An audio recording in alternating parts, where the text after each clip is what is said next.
नमस्कार दोस्तों, योग ज्ञान चैनल में आप सभी का स्वागत है। सामान्य आसनों की श्रृंखला में आज हम बात करने जा रहे हैं एक पाद पवन मुक्तासन और द्विपाद पवन मुक्तासन की। एक का अर्थ होता है सिंगल, यानी कि एक। पाद का अर्थ है पैर, पवन का अर्थ है हवा और मुक्त का मतलब फ्री कर देना।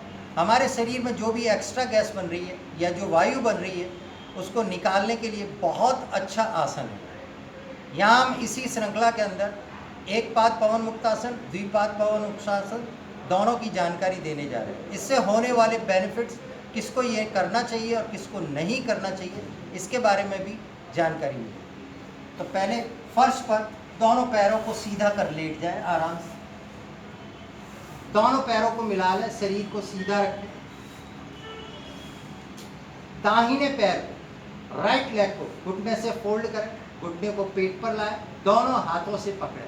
पूरा दबाव आपका नाभि से दाहिनी तरफ अर्थात लीवर की ओर होना चाहिए। पूरा दबाव दें।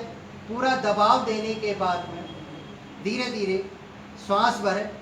श्वास को छोड़ते हुए धीरे धीरे गर्दन को ऊपर उठाएं और अपनी नासिका को घुटने से टच करें अर्थात मिला करें।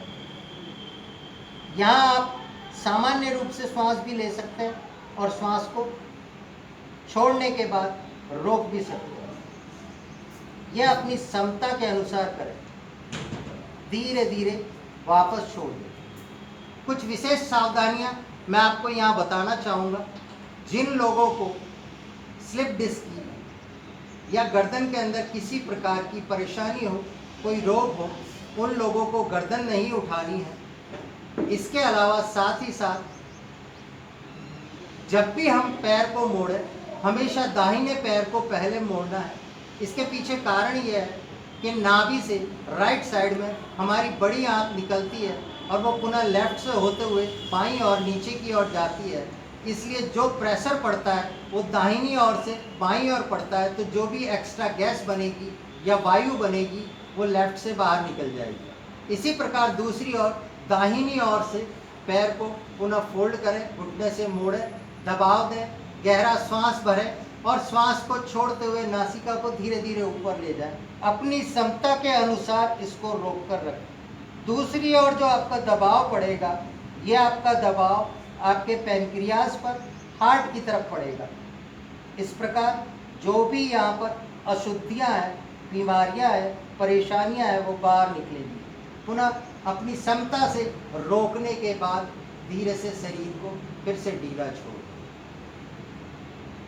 जिन लोगों को घुटने में किसी प्रकार की परेशानी हो, जिन लोगों के लिगामेंट्स घुटने से ब्रेक हुए हो, उनको घुटने को ऊपर से न पकड़कर भीतर की ओर से पकड़ना। इससे फायदा ये होगा, घुटने पर दबाव नहीं पड़ेगा और वो आसानी से इस आसन को कर पाएंगे। साथ ही साथ इस आसन को करने के बाद अगर मान लीजिए हमें इसको पलट कर, यानी कि इसके विपरीत एक और आसन जिसे हम पूर्वोत्तान या आसन के नाम से भी जानते हैं, दोनों हथेलियों को लगाएं, फिर से श्वास भरें और ऊपर की ओर खींचें।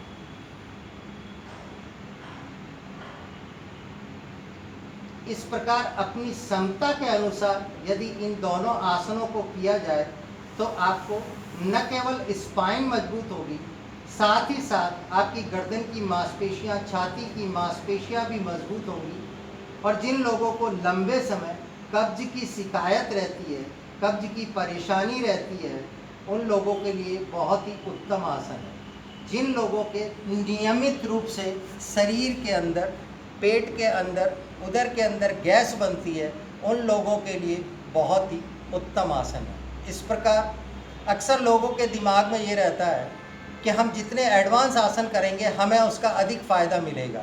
ये सामान्य आसन भी उतना ही फ़ायदा देंगे जितने एडवांस आसन देते हैं। बस फ़र्क है तो केवल इतना कि किसी भी आसन को नियमित रूप से यदि किया जाए तो उसका पूर्ण लाभ आपको मिलता है।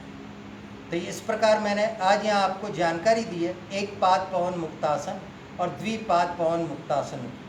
द्विपाद पवन मुक्तासन में दोनों पैरों को एक साथ मोड़कर होल्ड किया जाएगा। इस प्रकार यहाँ पर एक पाद पवन मुक्तासन और दो पाद द्विपाद पवन मुक्तासन की जानकारी आपको दी गई है। यदि आपने मेरे चैनल को सब्सक्राइब नहीं किया तो आज ही चैनल को सब्सक्राइब करें, लाइक करें और शेयर करें। धन्यवाद, नमस्कार।